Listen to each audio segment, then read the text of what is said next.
Student, आपका हमारे channel super chemistry classes में स्वागत है। जैसा कि हम लोगों ने कल एकक कोष्ठिका के प्रकार के बारे में पढ़ा था, आज हम लोग एकक कोष्ठिका में कणों की संख्या के बारे में पढ़ेंगे। तो चलिए आइए जानते हैं एकक कोष्ठिका क्या है। विभिन्न घनीतंत्रों में घटक कणों की संख्या भिन्न भिन्न होती है, जिसकी गणना निम्न प्रकार से करते हैं।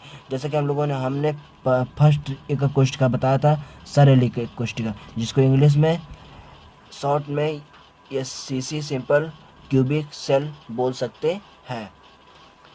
सेल के प्रत्येक कोनों पर उपस्थित कण 8 इकाई सेलों के साथ साझा करते हैं।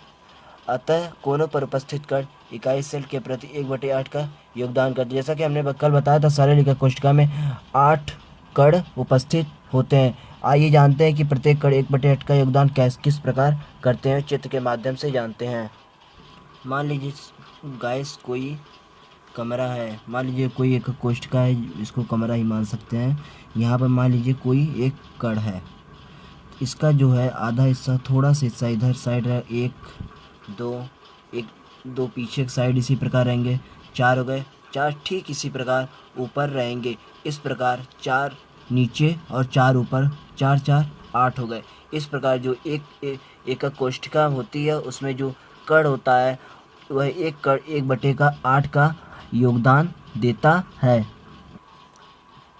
इसलिए सिंपल एकक कोष्ठिका में कुल कणों की संख्या हो जाएगी कुल कणों की संख्या गुणे एक कण का योगदान। अर्थात एकक कोष्ठिका जो सरल एकक कोष्ठिका उसमें टोटल कण 8 है और उसमें एक कण का योगदान 1/8 की तरह है।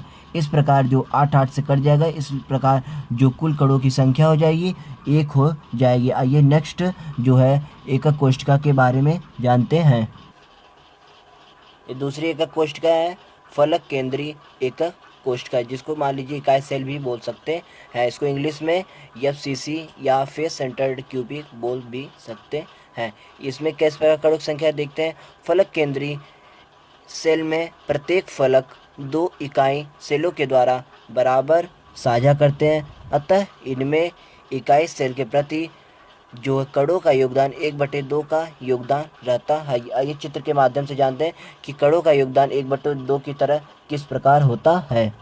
मान लीजिए एक एकक कोष्ठिका है जो FCC एकक कोष्ठिका है। इसमें जो 8 कण जो है किनारे पे रहेंगे और जो है 6 कण फलकों पर रहेंगे। जैसे इस फलक में देखिए, मान लीजिए जो है इस फलक में 1 कण, इस फलक में जो हो गए 2 कण, फिर इस वाले फलक में 3 कण, फिर इस वाले फलक में 4 कण, इस वाले फलक में 5 कण और इसी प्रकार इस वाले फलक में 6 कण।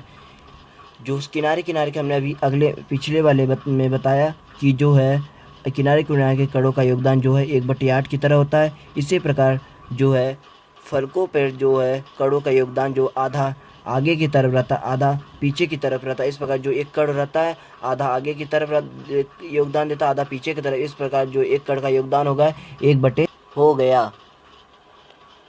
इस प्रकार जो है FCC में कुल कणों की संख्या हो जाएगी कोनों पर कणों की संख्या गुणे एक कण का योगदान प्लस फलक के केंद्र पर कणों की संख्या गुणे एक कण का योगदान। इस पर अभी हमने चित्र के माध्यम से बताया जो कोने पर कण रहेंगे 8 है, उनका 1/8 है योगदान, और प्लस जो है फलकों पर 6 कण है, उनका जो योगदान 1/2 की तरह। इस प्रकार जो 8 से कटने के बाद 1 हो गया और 3 से कटने के बाद यहाँ पे 3 है। इस प्रकार जो टोटल जो है FCC में कणों की संख्या 4 हो गई। अब आइए हम लोग अगला जो है एकक कोष्ठिका के बारे में जानते हैं। इस प्रकार हमारा थर्ड जो एकक कोष्ठिका या इकाई सेल है अंतः एकक कोष्ठिका, जिसको इंग्लिश में बॉडी सेंटर्ड सेल बोलते हैं। इसको शॉर्टकट में BCC भी बोल सकते हैं। आइए इसमें जानते हैं कणों की संख्या किस प्रकार होती है। अंतः एकक कोष्ठिका में अंतः केंद्रित कण केवल इकाई सेल में ही होता है।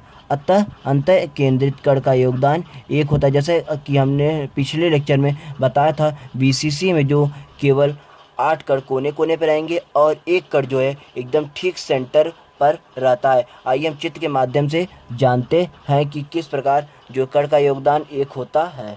यह देखिए एक कोष्ठिका है, ये BCC किस प्रकार है, क्योंकि 8 जो कण कोने पे हैं, 1 2 3 4 5 6 7 8, और एक कण देखिए जो ये जो क्रिस्टल है उसके ठीक सेंटर पर है। यह जो क्रिस्टल ठीक सेंटर में उसके बीचों बीच रहता है। इस प्रकार जो यह कण अकेले ही योगदान देता है। इस प्रकार जो कण का योगदान होगा 1 हो गया।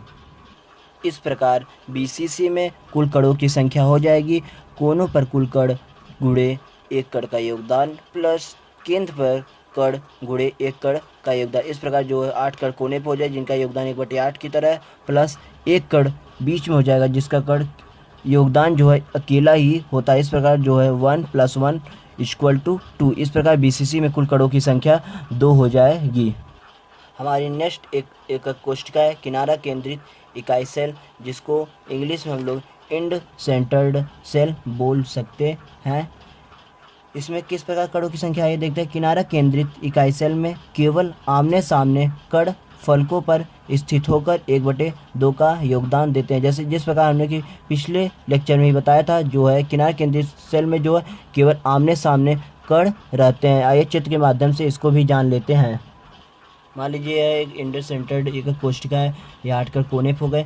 एक कण जो है आमने सामने, मान लीजिए एक कण है ये ठीक इसके आमने सामने है, जो है एक कण आगे की तरफ आधा योगदान देगा, आधा पीछे की तरफ। केवल या तो ये दोनों रहेंगे या तो ये दोनों रहेंगे या तो ये दोनों आमने सामने के कोण जो कण है वही रहेंगे। इस प्रकार जो हमारा कण हो जाए 8 कोने पे हो जाएगा और जो है 2 कण आमने सामने रहेंगे जो आधा आधा का योगदान देंगे।